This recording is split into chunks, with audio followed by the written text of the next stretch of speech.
In Module 1, we explored finding formal academic resources and non-traditional or informal resources. Keep in mind, both formal and informal sources can be credible. Once you have selected an article or resource, determining the credibility of the source is the next step. It is important to authenticate the information, and choosing credible sources is one way of mitigating this concern. A credible health sciences resource is one with reliable information that is accepted by the larger healthcare community as a trusted source or expert. For formal sources, the easiest way is to select articles from a peer-reviewed journal. For informal sources, there is a greater responsibility on you, the student, to check credibility. Peer review means other healthcare professionals and experts reviewed the article and findings and approve it for dissemination among the publication's audience. This can be checked on the publication's website. Alternatively, during your searches using the Himmelfarb database, you can select only articles from peer-reviewed sources. The Himmelfarb library databases will be covered in the library videos. What happens when you find information that is outside of a peer-reviewed journal or publication? Can you still use the information in your research or assignment? The answer typically is yes, but you first must consider how credible the source is. First, consider the author's credentials. Why would he or she be considered an expert on the topic? Second, does the author note other credible sources? The author may convey information in an informal way, but if the sources cited are credible, then it could lend additional weight to the source. Third, you can check the author's credentials to verify their level of expertise, and you can check other sources to verify information. What academic credentials does the person have? Can you verify their expert claim by looking on a university or government website, such as GW or the National Institutes of Health?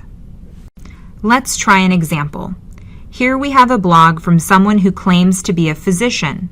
Remembering our format from earlier, first consider the author's credentials. Why would he be considered an expert on the topic? Second, does the author note other credible sources in the blog? Third, you can check the author's credentials to verify the degree of truthfulness. What academic credentials does the person have? A quick Google search on the name Dr. Matthew Mintz, and we find his profile on the GW MFA website. The site confirms his academic credentials and also areas of expertise and interest.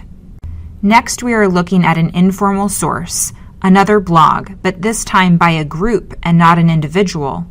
What factors should we consider? It is always important to follow the money. Asking questions like, who supports this group? And who are the major funders of this organization? Are critical in determining the trustworthiness and what bias may be present in the information. A Google search brings up the organization's website. Looking for an About section is a natural first step. Under the Facts header, we will find a link to information about funding.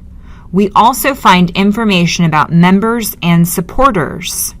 Additionally, you can also see what policies and programs the organization supports. This information will help you determine how credible the source is, which will guide how you use the information reported. Your healthcare field has a collection of top-tier journals or sources most commonly used in academic research. Much like visiting a shopping mall, these are the flagship stores anchoring the academic enterprise for the field. In your graduate assignments, the faculty will expect that you are familiar with these publications and citing material from these sources. While these are not the only places to search, it is essential that you are comfortable exploring these sources and understand the strengths and limitations of these journals. These should be your go-to inquiries during your initial searches. After searching these top sources, exploring second-tier and informal sources is appropriate. For example, an informal source can provide additional support in your existing argument or point to a new direction in practice. Many peer-reviewed articles take months or years to get published, so informal sources often have cutting-edge information. However, you do not want a major argument in your assignment only supported by informal sources. Please be sure to review the library videos to hone your search abilities.